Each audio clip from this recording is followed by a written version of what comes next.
The National News Desk, locally covered, nationally connected. People will be in handcuffs as a result of the fraud that Governor Walz has allowed to occur for many, many years. New warnings from the Trump administration for those defrauding the government as fallout grows in a widespread scheme in Minnesota. Plus, premiums set to surge for millions in the new year as Affordable Care Act subsidies have now expired. What lawmakers are doing to lower costs. I think some have gone as far as to call it the Trump term, because it's testing the boundaries of the executive's powers. The Supreme Court still has a lot of big decisions to make, from social issues to presidential power. A preview of the major cases being taken on in 2026. From the nation's capital, this is the National News Desk, America's News. Now, a very happy new year to you. Thank you for joining us. I'm Dee Dee Gatton. And on this weekend edition, we take a look at the big headlines of the week, starting in Minnesota, where the Trump administration is surging resources into the state, going after what top officials say is widespread fraud perpetrated in large part by the Somali community. Child care payments have also been paused for all states until they can prove funds are being spent legitimately. Here's the National News Desk, Christine Frizzell.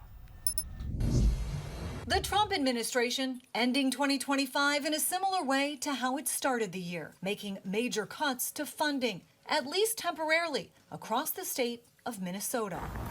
As investigations into rampant fraud are carried out, a top official with the Department of Health and Human Services announced all child care payments to the state would be frozen. Minnesota Governor Tim Walz slamming the move, accusing President Trump of politicizing the issue to defund programs that help Minnesotans. HHS, though, taking it even further, announcing new rules for the entire country. Starting today, we require a justification, receipt, or photo evidence before we make a payment. The Justice Department executing search warrants and subpoenas. The Department of Labor investigating the unemployment insurance program. The U.S. Department of Agriculture continuing its pursuit of names and addresses of those who receive SNAP benefits. And the Department of Homeland Security now has hundreds of agents on the ground conducting door-to-door investigations. One thing now the Homeland Security investigation special agents are looking into is just that you said, that money trail of where this money is going to foreign aid. Obviously looking at any type of links to any criminal activity, obviously terrorism activity. The Department of Treasury announced 4 weeks ago it was investigating whether any of the money received had been sent to the Somali terror group Al-Shabaab. As questions mount over taxpayer-funded businesses, including daycare centers, accused in this viral video of receiving millions, but not actually operating. All right, we've arrived to ABC Learning Center. One of the daycare centers featured says kids were inside the day Nick Shirley came, but he was not allowed in because he was in a large group of people in masks, sharing this surveillance video with local affiliate WCCO. According to the timestamps in the videos, this woman takes a young child into the center at around 9 a.m. that day. About 3 hours before Shirley arrives, Republican House Oversight Committee Chairman James Comer has just announced his committee will be holding 2 hearings to investigate claims of fraud in Minnesota. One next week with Minnesota state representatives, and one in February where Governor Tim Walz and Attorney General Keith Ellison have been called to testify. I'm Christine Frizzell reporting. Widespread fraud claims in Minnesota that Christine just mentioned now prompting new inspections in other states, including Ohio, Washington, and Utah. Earlier this week, we sat down with the president of Capital Research Center, Scott Walter, to discuss. For more on this story, let's bring in President of Capital Research Center, Scott Walter. And Scott, I know that you have testified to 8 committees in Congress and recently testified to DOJ this summer on your research on taxpayer-funded NGOs, which I know goes back years. Thank you for joining us. As Christine just mentioned, there are now growing calls for Governor Tim Walz to resign. I know that your team has provided in-depth data on mass oversight in the state of Minnesota alone. When do you think we will finally start to see some accountability? Well, that's hard to say because, of course, the political apparatus in Minnesota has not had much issue with this until very recently, when it blew up into such a big story, thanks to people like you, that it could no longer be ignored. The Attorney General says more than 90 people have been charged in this investigation since ICE has been on the ground. And as you know, rapid developments by the day with this story. How do you follow this money trail to possible national and international criminal activity? What does that process even look like? Where do you even begin? Well, it's not at all an easy thing. And of course, unfortunately, the best way to have that happen is for both the state and local law enforcement to take it seriously and for them to be cooperating with national law enforcement. But of course, in Minnesota, they are very much opposed to cooperating with national law enforcement. Well, Governor Walz has said he had been working for years to strengthen oversight in the state, especially due to sanctuary protections. You talk about local and federal and how they intersect. Do you think that that made it easier for some businesses to essentially hide in plain sight? Well, presumably, yes, because again, you know, the state and local folks, on the one hand, they're much more knowledgeable about what's going on the ground, right? There's not thousands and thousands of FBI agents just covering Minnesota. But on the other hand, the state and local folks need with trying to make international connections or national connections, they need national law enforcement. All this is supposed to be working together, but in many states, alas, it is not. Well, we know that Minnesota ranks high when it comes to the number of charities. And though Minnesota, I mean, right now it's being scrutinized, the story doesn't stop here. I mean, there are charities all across the country. What message does the current investigation in Minnesota send to them and how they operate nationwide? You know, the biggest principle that's involved here is not complicated, and I dare say 90% or more of all Americans would agree. If you get taxpayer dollars, you should be able to show that you are actually helping people with that. And it should be easy for the public to see whether you're helping. But unfortunately, there was very little transparency in Minnesota, which is why it took years for this finally to surface. The FBI has said this is just the tip of a very large iceberg. To quote FBI Director Kash Patel, we will see what this investigation unfolds. President of Capital Research Center, Scott Walter, thank you for joining us on the National News Desk. Thank you. New details. The Washington, D.C. pipe bombing suspect will stay in jail until trial. A federal judge issuing this ruling following a hearing on Wednesday. Brian Cole Jr.'s attorney wanted him released into his grandmother's custody, but prosecutors argued this would present a danger to others. Cole is accused of planting pipe bombs near the DNC and RNC buildings on January 5th, 2021. The FBI says it thwarted a potential New Year's Eve terror attack in North Carolina. Federal prosecutors are charging 18-year-old Christian Sturdivant of Mint Hill, North Carolina, with providing material support to ISIS. They accuse him of planning a jihadist attack at a grocery store in the city using knives and hammers. Investigators say they found the items at his home, along with notes planning a massacre. Sturdivant was known to the FBI for years. Prosecutors say he was radicalized online and pledged his allegiance to ISIS to undercover FBI agents he believed were ISIS members. He was arrested on Christmas Eve and appeared in court Friday. It was a very well-planned, thoughtful attack that he had planned and that was fortunately foiled here. He was preparing for jihad, and innocent people were going to die. And we're very, very fortunate they did not. Prosecutors want Sturdivant to remain detained ahead of his detention hearing. He faces a maximum sentence of 20 years in prison. He has not yet entered a plea. President Trump says he is ending the deployment of the National Guard in Chicago, Los Angeles, and Portland. Trump making that announcement on Truth Social, adding, quote, "We will come back, perhaps in a much different and stronger form when crime begins to soar again. Only a question of time." Troops already left L.A. after they were sent there earlier last year to help manage crime and immigration. They were sent to Chicago and Portland, but were not on the streets due to legal challenges. The Supreme Court still has some major pending cases in front of it as the calendar turns to 2026. National correspondent Matt Gelka has a preview. Justices on the Supreme Court have already heard a variety of cases this term, with a handful focusing on the potential limits of President Trump's power in the White House.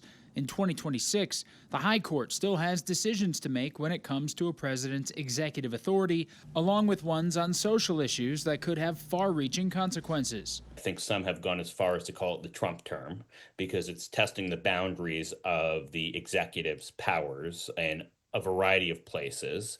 Zach Shemtab is the executive editor of SCOTUS blog, one of the leading sources of online Supreme Court coverage, which frequently attracts thousands of readers trying to decipher the High Court's decisions. When it comes to executive authority, a case involving President Trump's attempt to fire Federal Reserve Board member Lisa Cook could have a major impact on the Fed's independence. Justices are set to hear oral arguments on it in January.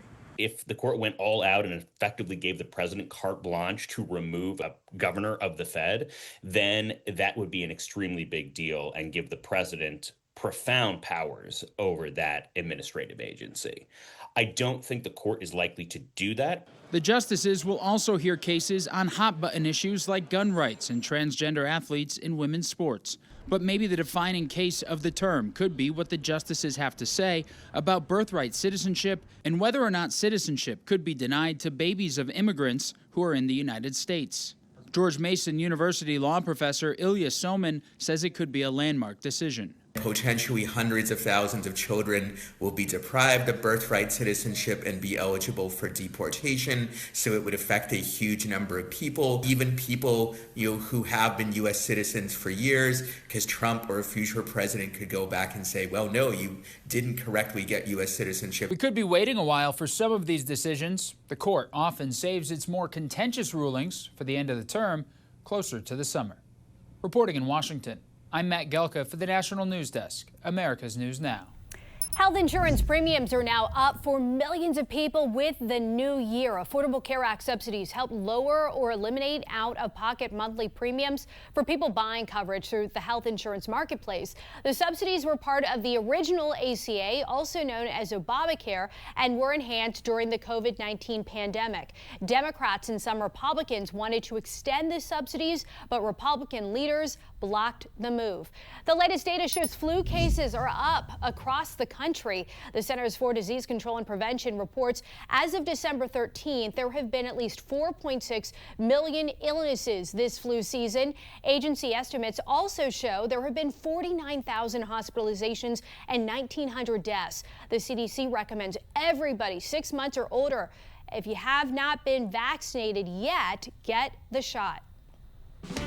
The COVID vaccine was long attributed as one of President Trump's main accolades during his first term, but throughout his second, the vaccine has been criticized. Let's go to Emma Withrow from the Fact Check team, and there have been multiple reports, Emma, that the FDA might issue a black box warning on that vaccine. Through the FDA commissioner denied this. What do we know at this point? Is this all still speculation? Yeah, so at this point, all still internal speculation coming from an internal source. And according to CNN, citing people who are familiar with these internal FDA discussions, the agency is exploring whether to add a black box warning to COVID-19 vaccines, but that would be actually the strongest warning the FDA can put on a medical product that's typically reserved for things like risks linked to death or serious injury. But it's important to say very clearly the FDA commissioner actually denied these recent reports in an interview with Bloomberg, who said that they have no plans to issue this warning. But the FDA did launch an investigation into possible links between COVID-19 vaccines and also deaths a few weeks ago. Well, as you highlighted, I mean, even just considering a black box warning, that's a big deal. Who's driving this discussion? Do we know inside the FDA? So CNN reports that the push is really being led by Dr. Vinay Prasad, who's the FDA's chief medical and scientific officer and head of the Center for Biologics Evaluation and Research, which is the division that oversees vaccines. So Prasad recently circulated in an internal memo claiming that FDA staff identified at least 10 pediatric deaths allegedly linked to COVID vaccinations, but no data has been publicly released to support that claim. All right, Emma, thank you. Later Thanks. on, Emma will join us to dig into the process of black box warnings and how the FDA issues them. Coming up next, a new year means new laws, from SNAP benefits to minimum wage to social media. We are going to see kids on these apps less, and we are going to see them more engaged with their academics, with their friends. The change is now in effect at the federal level, and the state's making major shifts for the new year.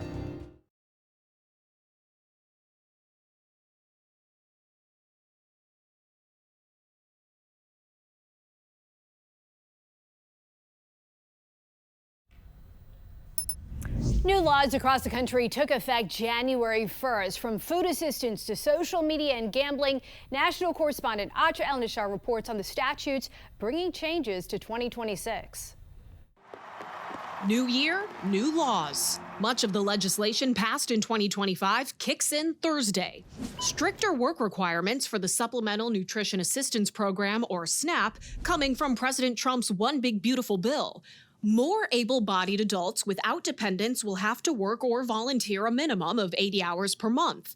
Starting January 1st, instead of aging out of this federal requirement at 55, recipients will have to work until they're 65. And recipients with children over the age of 14 will no longer be exempt. In 5 states, Indiana, Iowa, Nebraska, Utah, and West Virginia, SNAP dollars can no longer be spent on soda, candy, and other items the state considers junk food. If you want to buy a sugary soda, you ought to be able to do that.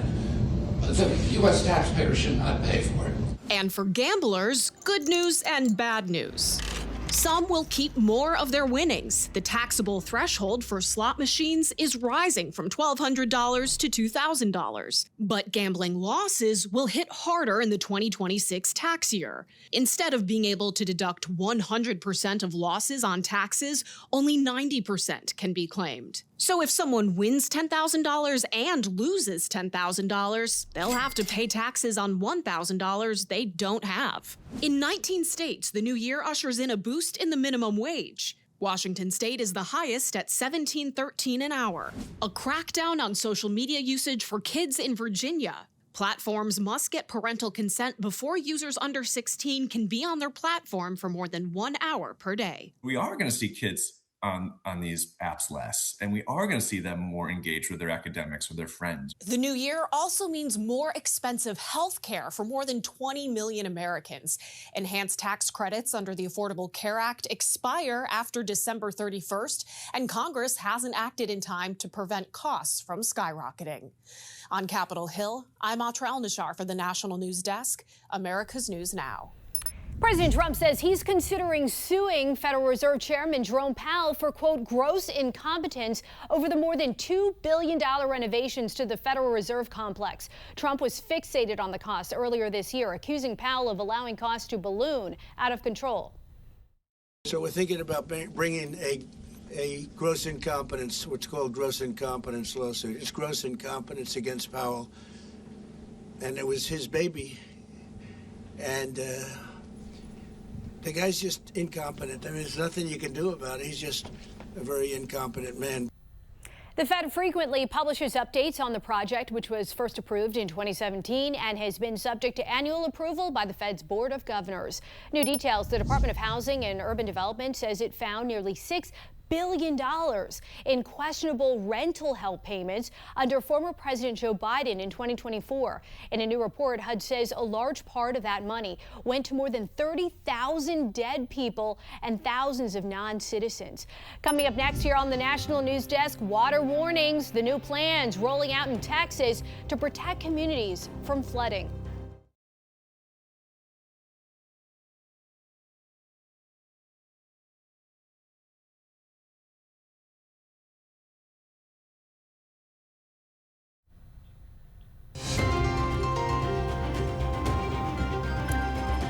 The National News Desk, team of reporters, is bringing you the headlines from coast to coast. We're taking the pulse of America, and we begin in Texas, where more flooding resources for residents now on the way. I think that's the most important thing, is letting people know that it's time to go. Emma Wofford with Camp Waco Springs says that she's excited by the idea of more additions coming to the county. Comal will now move forward with multiple projects that they had planned to address high water warnings thanks to $1 million fund from the Texas Water Development Board. What that really means to us is we can go ahead with our budgeted items for 2026, but that $1 million should allow us to finish all the projects that we were headed toward. Comal's Emergency Management Coordinator Jeff Kelly says that these projects will include items like adding more sirens, low water crossings, and adding weather stations around the county. And while they're still planning to do, that funding will help speed up the processes of getting them installed. Every minute counts, really, because I was here during the July flooding, and it's insane how quickly the water rises. He is precious. He is as precious as he could be. Loves trucks, trucks everywhere. Every picture just about's got trucks in his hand. This is a photo of 2-year-old Kylan, taken before investigators say he was accidentally shot on Christmas morning inside his home here on Tarvin Street in Rock Spring. Walker County Sheriff Steve Wilson says a 9mm handgun had been left on a nightstand, and on Christmas morning, while the father was in another room putting clothes on an infant, he heard a loud pop from the bedroom. He rushed in to find his son crying and bleeding from a gunshot wound to the head. It was out of character. I had a hard time wrapping my head around it because he's really precautious with these two children. According to Johns Hopkins Public Health, firearms are now the leading cause of death among children and teens in Georgia, ages 1 to 17. Family friend Lana Metcalf says she hopes one family's mistake can help prevent another tragedy. Even if you don't have children at home, the firearms need to be locked up under double lock and key. The tragedy also weighed heavily on first responders. In a Christmas Day interview, a Hamilton County EMS official told us calls involving children are always difficult, but calls on holidays like Christmas hit harder. Especially with children, those calls, they're never easy. And it just magnifies the emotions on the holidays. The crews that work that type of call will never forget this day, that happened on Christmas Day of 2025. Metcalf says the impact of what happened will never fade. This is something that's changed our life forever. Coming up next here, we take a look at what's trending on the web, from a campaign in California to tax the rich to Patriot star wide receiver facing criminal charges, the alleged incident with his private chef.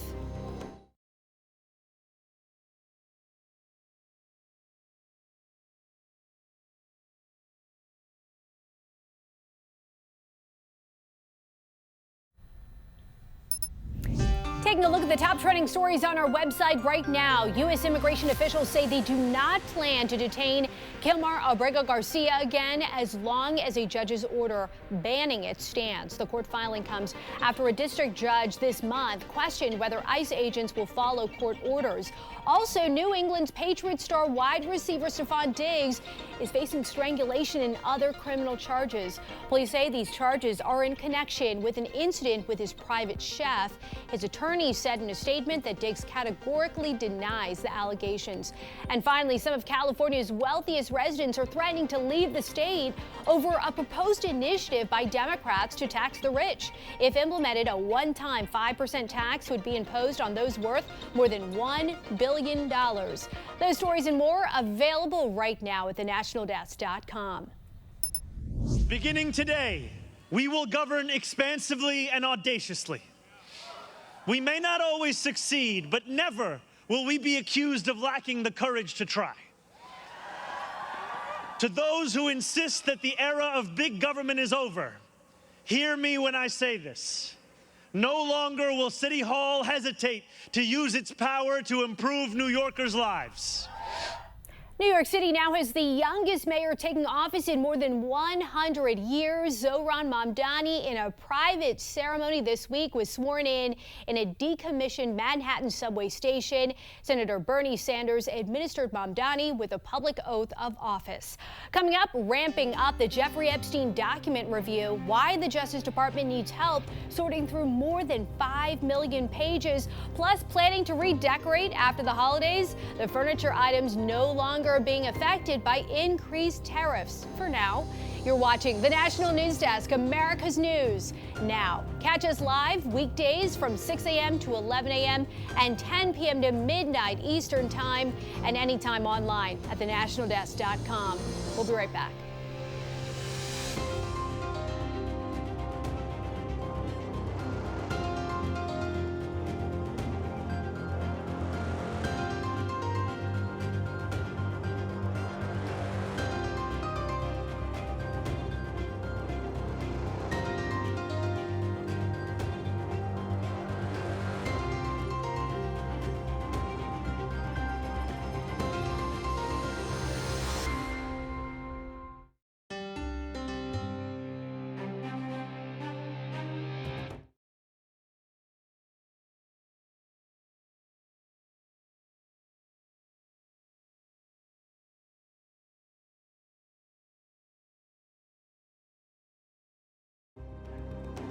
The National News Desk, locally covered, nationally connected. Closed-door deposition transcript released. Former special counsel Jack Smith pointing the blame for the January 6th Capitol riot. Then a new year means new goals, and lawmakers say they have a few. How this year may look much different from last. Plus, questions swirling why there are now calls for Ohio facilities to be investigated amid the Minnesota fraud probe from the nation's capital. This is the National News Desk, America's News. Now, I'm Dee Dee Gatton, and the House Judiciary Committee has released the 255-page transcript of former special counsel Jack Smith's closed-door deposition. Smith says the witnesses he would have called at trial were people who voted for Trump, campaigned for him, and wanted him to win the 2020 election. Smith told lawmakers that the January 6th Capitol attack would not have happened without Trump, that he caused it, exploited it, and that it was foreseeable to him.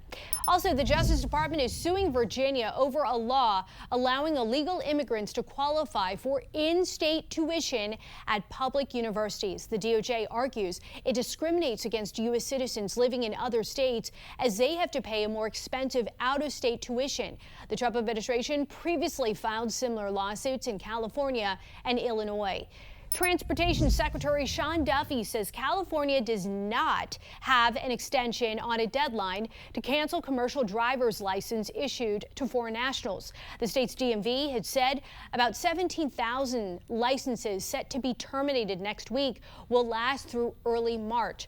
The Trump administration has threatened to pull federal funding from states that do not comply with the law. The Justice Department is ramping up a massive review of documents related to convicted sex offender Jeffrey Epstein.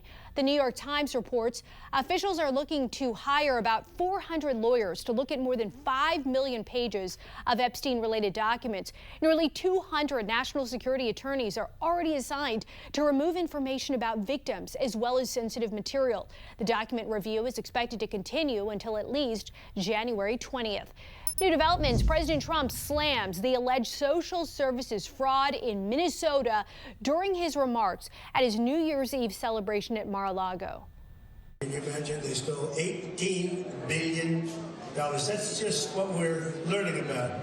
That's peanuts. In California is worse, Illinois is worse, and sadly New York is worse. A lot of other places. So we're going to get to the bottom of all of it. It was a giant scam. Federal prosecutors say billions in federal funds for government programs in the state have been stolen. They claim most of the defendants in the schemes related to child nutrition, housing services, and autism programs are Somali Americans. The Trump administration announced it's freezing child care funds to Minnesota and demanding an audit of some daycare centers. Democratic Governor Tim Walz concedes fraudsters are a serious issue, but cautions against halting all child care funds and targeting Somali Americans. Walz vows to crack down on the fraud, but disputes the numbers. As a high-profile daycare fraud scandal that we mentioned unfolds in Minnesota, similar allegations are now being raised on social media in Ohio, with video clips targeting Somali-owned daycares there. One Ohio lawmaker is making some serious demands in response. The National News Desk, Lisa Rantala, spoke to this state rep who says all of these facilities should be investigated. From Minnesota, I meant to say Quality Learning Center. They spelled learning wrong. To Columbus. You can see that this place is just a total dump. More people are targeting Somali-owned daycares, looking for kids and suggesting fraud. Would you call these video clips allegations, or would you call them proof of fraud? That's just an allegation of fraud. Now, State Rep Josh Williams, who is running for U.S. Congress, sent this letter to the Ohio Department of Children and Youth, calling for more unannounced inspections and attendance audits of all publicly funded daycares in Ohio. He also wants to pull state and federal funds on the suspicion of fraud, opposed to a charge or conviction. We're saying the funds have to stop until you prove that it is not fraud moving forward. I mean, you go through some of these inspection reports and you do see non-compliance when it comes to attendance. Could that be a suspicion of fraud? Yes, that can be a basis of suspicion of fraud. Of the 578 publicly funded daycares in Franklin County, I looked through inspection reports for the first 20. Here's what I found. More than half was subject to a state inspection within the last 3 months. More than half were also found to be non-compliant with enrollment records. 2 were non-compliant with attendance records, which is used to calculate public funds. With this letter that was sent yesterday, are you suggesting there is widespread fraud within publicly funded daycare centers in Columbus, especially those Somali-owned? What we're alleging is that there is widespread reporting of potential fraud from individuals on the ground. If fraud is found, Representative Williams says operators who are legal residents should face increased penalties. He says non-legal residents should be deported. At least one congressman in Minnesota is suggesting stripping citizenship. Would you agree with that? If an individual is a naturalized citizen where they came here under our goodwill and became a U.S. citizen through a naturalization process, there is a process to strip that citizenship back. If widespread fraud is not found, Representative Williams tells me he will accept those results. As for this Northeast Columbus daycare already featured on social media for suspicions of fraud. This place is just a total dump. I found an inspection was done in October when it opened, and it's yet to receive any public funds. They are not currently receiving any state or federal dollars because they have not met the requirements to receive that. On your side, I'm investigator Lisa Rontola. They're sent to Washington to do the work of the American people. This national correspondent Christine Frizzell reports our representatives on Capitol Hill share their biggest disappointments from the year that just wrapped up and big goals for the year ahead. On Capitol Hill, the end of the year scramble left some lawmakers reminiscing about what might have been. My greatest disappointment clearly and by far was the spending and the deficit. It's still growing. I think the debt is now at $38 trillion. It's so large.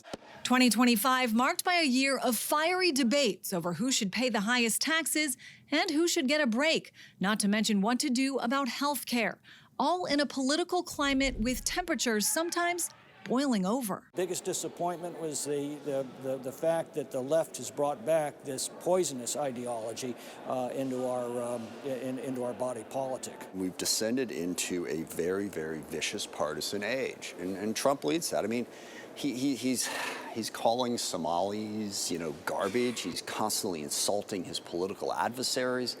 What the hell is that? I mean, we're supposed to be working on policy here. As far as policy that may dominate in 2026, much of it expected to center on the economy and how Americans think the government should assist. It is going to be lowering costs for families, healthcare costs, making sure we are focused on families and, let me just say, small businesses as well who need access to health care. Those plans, though, could collide with alternative ambitions. I hope we come closer to fiscal responsibility. I hope we begin to control our federal budget just like our states control their state budgets. Those grand goals for the future, alongside ones that are a little more simple. What do I hope Congress accomplishes next year? I mean, the basics. Let's pass appropriations bills on time. While the first several months of 2025 were dominated by Republicans passing President Trump's top priorities into law, 2026 could look a little different. The midterm elections this year and how well voters think their representatives in Washington have served them could play a much more significant role in determining what comes up to the floor for a vote. I'm Christine Frizzell for the National News Desk. For those taking on a home improvement project in the new year, this could impact your budget. Look here, President Trump just announced he is delaying increased tariffs on upholstered furniture, kitchen cabinets, and vanities for a year. Trump cited ongoing trade talks. He's keeping in place the 25% tariff he imposed in September on the goods, but he's delaying a 30% tariff on furniture and 50% tariff on cabinets and vanities. You will likely have ease getting Italian-made pasta here in the U.S. after a recent announcement by the Commerce Department. Initially, it said it would impose additional duties of 92% on major Italian pasta exporters come January. This after the Trump administration cited a review claiming their prices hurt American manufacturers. However, Italy's foreign ministry announced the U.S. has sharply reduced that proposal to a little more than 2%. According to multiple reports over the last few weeks, the FDA may be planning to add a black box warning, which is the most serious warning to COVID vaccines. The FDA commissioner denied this, but they have opened an investigation into COVID vaccine-linked deaths. Let's go to Emma Withrow from the Fact Check team. So on its most basic level, we know that this is the most serious classification. Yeah. It could show potential ties of death and other serious risks. What else do we know? Yeah, so like you said, strongest warning that they can put on a medical product. A black box warning is also called a boxed warning, and it appears at the very top of a drug or vaccine label, literally boxed in black, and it's used to flag risks like death, permanent injury, or life-threatening reactions that doctors and patients are supposed to really weigh carefully. So how does the FDA normally decide to issue a warning like this? So according to some regulatory experts interviewed by CNN, there's usually a very public process that takes place that often includes the FDA announcing it's reviewing a safety concern, then they release some data, and then sometimes they convene an independent advisory committee to debate the evidence in public. Harvard's Dr. Aaron Kesselheim told CNN that the process itself helps ensure that decisions are grounded in data, not just whatever's happening politically, and that doctors and patients can really understand the risks that are at play here. All right, a very important topic. Let us know what you hear. Emma, thank you. And for more on this Fact Check team topic, including links to their sources, scan the QR code or visit thenationaldesk.com. So to come, fertilizer containing toxic PFAS, the possible statewide bans facing more hurdles as more testing reveals bigger problems for Americans' food.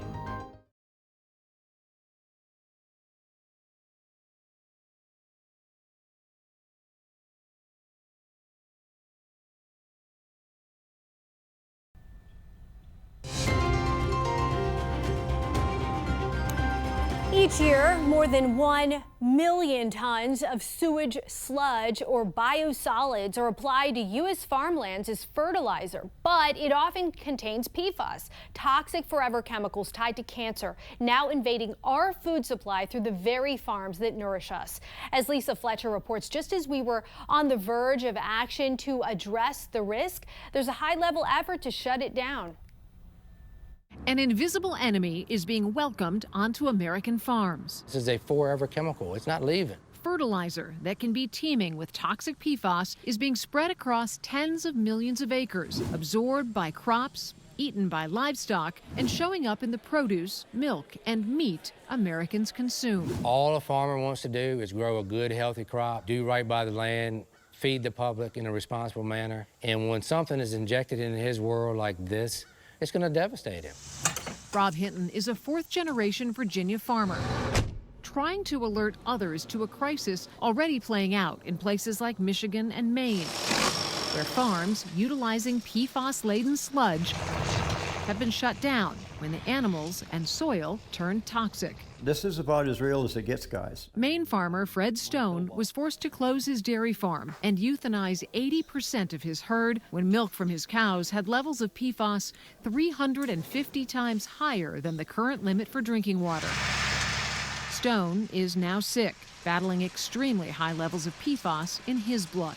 The health issues that the four of us have are pretty severe. We literally poisoned our son and my daughter. The chemicals are tied to cancer, reproductive issues, and developmental effects in children, even decreased response to vaccines. Enough evidence for Rob Hinton to say no to sludge. He passed on using it. We passed on using it. I gave it a hard look twice, and we walked away from it. Away from a product used on about 1/5 of all U.S. farmland. Here's how it works. Wastewater treatment facilities pay companies to haul tons of human excrement, or biosolids. Those companies have to unload the waste, often by giving it to farmers for free to spread on their land. That's hundreds of millions of people in the U.S. eating food from farms that use biosolids. So the exposure is incredibly high. Which is why EPA action is so important, says Kyla Bennett, Director of Science Policy at Public Employees for Environmental Responsibility. For the first time ever, this year, the EPA identified risks from sludge containing PFAS being spread on farms. The agency found that food and milk produced on those farms could be unsafe for human health. Elevated cancer risk was one of the agency's markers for safety. We can give you cancer and kill you, but there's going to be a lag time. And the more that you eat, the more you're exposed to. Only a handful of states are testing for PFAS in biosolids, and what they're finding are levels so alarming they're considering statewide bans. Investigations in Michigan showed levels of PFAS 2,000 times higher than the EPA's safety limit. In Colorado, 95% of samples exceeded that limit. And recently, a Texas county declared a state of emergency over PFAS contamination from sludge. But in the widespread absence of regulation, farmers are on their own. Who's left to fix the problem? No one. I don't know what I can do about it. This interview is about all I can do about it. I'm not saying shut this whole thing down. Let's say do your due diligence, do your job, be a government, regulate this stuff, educate the people who are affected, and let's figure it out. For Spotlight on America, I'm Lisa Fletcher. There's a major wrinkle in these calls for regulation. You heard about that risk assessment from the EPA. Well, we've learned that there's a high-level effort in Congress to actually stop working on this issue entirely and shut down the process. In our next report, Spotlight on America tracks down answers from key lawmakers. It's been more than a year since the highly pathogenic bird flu began devastating the nation's poultry industry, and farmers continue to face challenges in rebuilding their flocks. In Ohio, the state's Department of Agriculture says the first case appeared on Christmas Eve 2024, leading to the destruction of over 15 million birds in the state by 2025. Nationwide, nearly 175 million birds have been destroyed since 2022, contributing to high egg and poultry prices. There are currently 0 reported cases of bird flu in Ohio's commercial flock. However, Ohio farmers still aren't back to the level of chickens and turkeys they once had. Most of our new flocks of birds coming into production are scheduled up to 2 years or more in advance. And so it's really a difficult situation. And here we are about 1 year later, and we are not 100% fully restocked yet. Farmers want the option to be able to vaccinate their flocks. The USDA is yet to authorize due to some countries refusing to import vaccinated poultry. Coming up, travel tech, a look at the new mobile ID option for Virginia residents when flying across the country. We'll have that right after this.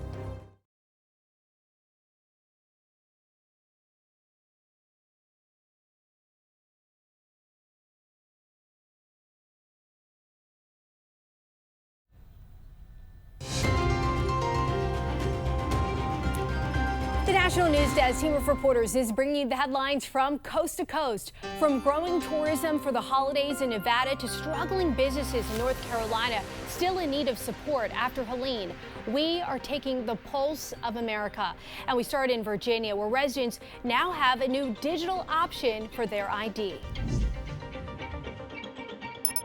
When it comes to traveling, everyone has their system. And then when I park my rental car, I come in, I already have everything in my backpack. I had everything out and everything was ready and prepped. But if you're a Virginian, instead of going through your wallet to hand over your ID at the TSA checkpoint, now you have the option to just take out your phone. It is a secure digital version of your physical driver's license or ID. Camila Barco is a spokesperson for the Virginia Department of Motor Vehicles. If you click on that travel tab, it'll have a QR code with your face on it.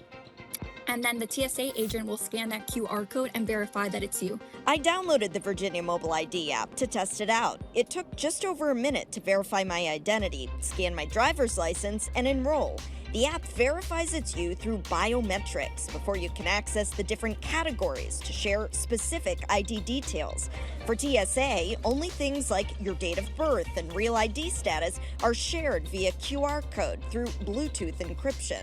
And they won't be able to see any more information than what is needed. The mobile ID, it doesn't access any other phone data, it doesn't track your location, it doesn't report any of that usage to the DMV. Families both new and seasoned, flocking from both near and far to Las Vegas for the holiday. A football trip for just me and him, and then when the Backstreet Boys announced the residency at the Sphere, all 6 of us wanted to come. This time we're all over 21. Every Christmas, it's what we do. We just do matching pajamas at home. My son was born December 24th, and this is where he wanted to spend his birthday. 15. So we'll be back in 6 years. Yeah. 6 years, he'll be 21. Anywhere we are as a family is enjoyable, and we love to travel, so this has been fantastic. Las Vegas is a very famous city, and we would like to enjoy our Christmas food here and enjoy the gambling. We love Las Vegas. Those we spoke to saying the price tag on their trip may have been higher than they were used to, but not enough to keep them from wanting to come to the entertainment capital of the world. Understand that on a vacation, things are going to be more expensive than they are at home. So you can just plan for it. And there's just so much to do in Vegas.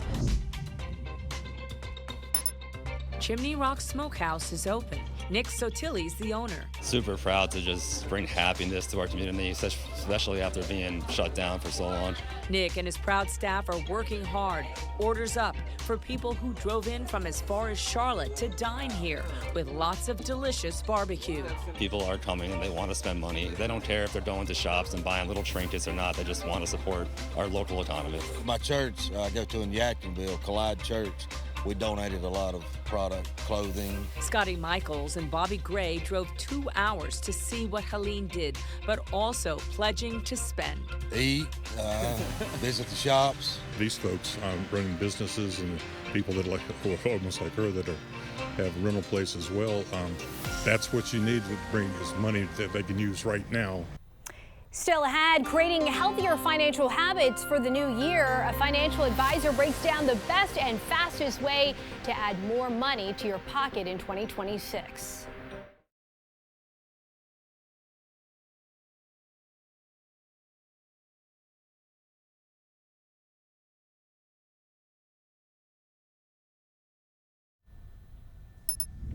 Does your New Year's resolution have anything to do with money? How does putting more money in your pocket sound? Jen Sullivan has tips on growing your finances. It's a hangover that can't be cured in a day. Holiday debt. And it's a financial headache hanging over millions of Americans after the holidays. A recent survey from LendingTree found 37% of respondents racked up holiday debt, averaging around $1,200. Among the priorities Americans should have for the new year, pay down highest cost debt. Mark Hamrick with personal finance site Bankrate says paying off debt is the first thing people should do to reset their finances in 2026. Next, he says take a hard look at your monthly spending. My personal preference would be that somebody probably doesn't allocate more than a third of their monthly income to those kinds of housing-related expenses.